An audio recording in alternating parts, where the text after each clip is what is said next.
Hi everyone, my name is Yusuf Smaldi. Me and my partner, whose name is Dalton Green, will be doing a presentation about domestic space in Islam. We're basically going to talk about what a typical Muslim household is like. So first, let's talk about the importance of a house in Islam. Now, the Arabic word for house is Bayt, and if you remember, Arabic is the language of the Quran, which is the most important authority figure in Islam. Now, the Arabic word for house is Bayt, and it's very commonly used by Muslims. Now, the house of God is the Kaaba, which is a destination for pilgrimages in Islam. And if you remember, the pilgrimage to Mecca is one of the five pillars of Islam. It's known as Hajj. And basically, the destination for that is the Kaaba, which is in Mecca, which has a picture shown right here. Now, this Kaaba is a lot of people know it as the house of God. Normally, a lot of most mosques are also called houses of God. Now, the translation of that to Arabic would be Baytullah, house of God. The Kaaba is obviously very important for Muslims, and it's like the destination for the pilgrims. And the houses of God should always be regulated, taken care of, and should be always clean. Same for personal houses of people that are Muslims. Now, what a typical Muslim household looks like. Normally, a typical Muslim household which is a Muslim family, has a husband, wife, and children. Normal stuff. But many times, however, grandparents are always part of the household. Grandparents of the grandkids, or like basically the parents of the husband and the wife, especially when they grow old.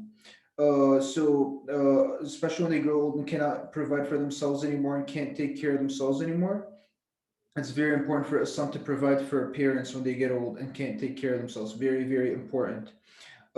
Just like when they took care of you when you were young, basically when they grow old, you have to take care of them.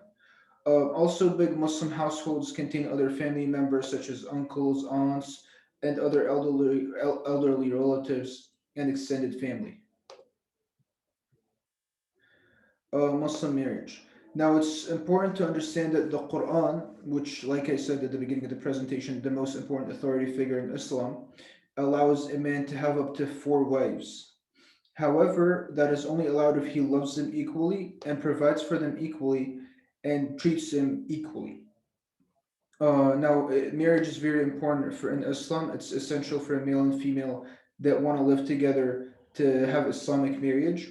God says it's important so they can enjoy the good and forbid the evil.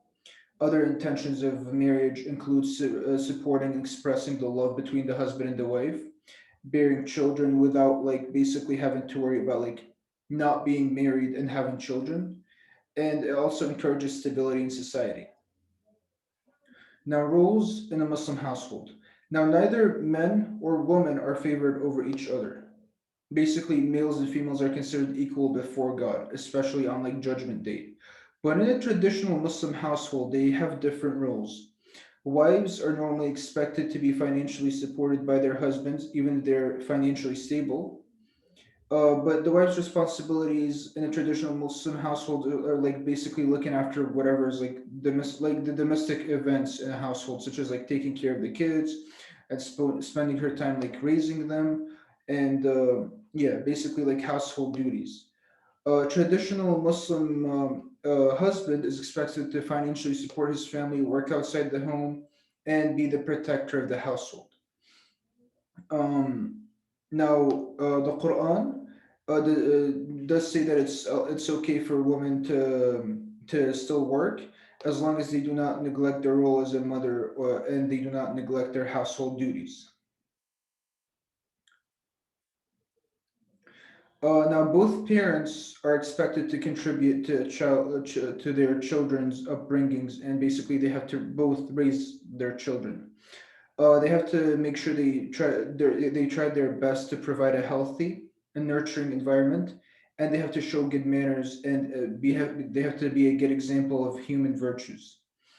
And they have to make sure they try their best to make their child grow into a self-disciplined, independent adult that can start his own family later on. Now, children must respect a parent's authority and must submit to it as it's second only to God's. Only exception is when parents are in the wrong or are being unjust, unfair, or do something very bad or evil, and the children realize that. My partner will be doing the rest of this presentation. Thank you for listening.